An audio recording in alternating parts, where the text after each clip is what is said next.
জাতীয় সংসদ নির্বাচনের দোরগোড়ায় বাংলাদেশ। বিএনপি নাকি জামাত, ভোটে জিতবে কারা? কি বলছে ওপারের জনমত সমীক্ষা? 12 ফেব্রুয়ারি 13তম জাতীয় সংসদ নির্বাচন বাংলাদেশে। শেখ হাসিনার আওয়ামী লীগের অনুপস্থিতিতে ওপার বাংলায় ভোটের ময়দানে মুখোমুখি বিএনপি ও জামাত শিবির। ভোট পূর্ববর্তী একাধিক জনমত সমীক্ষায় উঠে এসেছে বাংলাদেশের মতামত। কট্টরপন্থী জামাতের থেকে এগিয়ে তারেক রহমানের বিএনপি। সমীক্ষা বলছে 300 আসনের জাতীয় সংসদ নির্বাচনে প্রায় 208টি আসন বিএনপি নেতৃত্বাধীন জোটের জয়ের সম্ভাবনা। জামাত এনসিপি সহ 11 দলের জোট সবথেকে বেশি 46টি আসন পেতে পারে। এছাড়াও জাতীয় পার্টি 3, অন্যান্য দল 4 এবং নির্দল প্রার্থীরা 17 আসনে জয় পেতে পারেন। সমীক্ষা বলছে 71% মহিলা ভোটার তারেক রহমানের দলের প্রতি আস্থা রেখেছেন।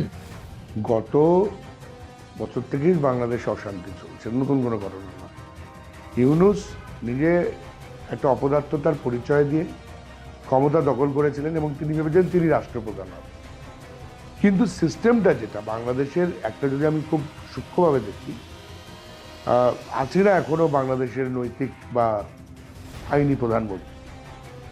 আমি ছেড়ে দিলাম হাসিনার কথা, যদি নতুন করে নির্বাচন হয়, একটা বড় দল আওয়ামী লীগকে বাদ দেওয়া হয়েছে। অল্টারনেটিভ দল যে দুটো বা যে একটি বিএনপি, তারা ভারতের সঙ্গে দীর্ঘদিন সরকার চালিয়েছেন অতীতে। তাহলে বাংলাদেশের মানুষ সবাই তো এই বিচ্ছিন্ন ঘটনা বা যে ধরনের ঘটনা ঘটছে বাংলাদেশে তার সঙ্গে যুক্ত নয়। তারাও চাইবে একটা স্টেবল বাংলাদেশ, এবং এই মুহূর্তে বিএনপির জয়ের সম্ভাবনা সবচেয়ে বেশি। জনমত সমীক্ষা বলছে 44.1% ভোট পেতে পারে বিএনপি। সামান্য পেছনে থেকে জামাতের ঝুলিতে আসতে পারে 43.9% ভোট। অন্য একটি সমীক্ষা বলছে শতাংশের হিসাবে ত্রয়োদশ জাতীয় সংসদ নির্বাচনে 77% ভোট পেয়ে 220 আসনে জিততে পারে বিএনপি। জামাত পেতে পারে 57 আসন। 12 ফেব্রুয়ারি জাতীয় সংসদ নির্বাচন পদ্মাপাড়ে। 13 ফেব্রুয়ারি নির্বাচনের ফল ঘোষণা। এবারের ভোটে নেই শেখ হাসিনার আওয়ামী লীগ, প্রয়াত বিএনপি প্রধান খালেদা জিয়াও।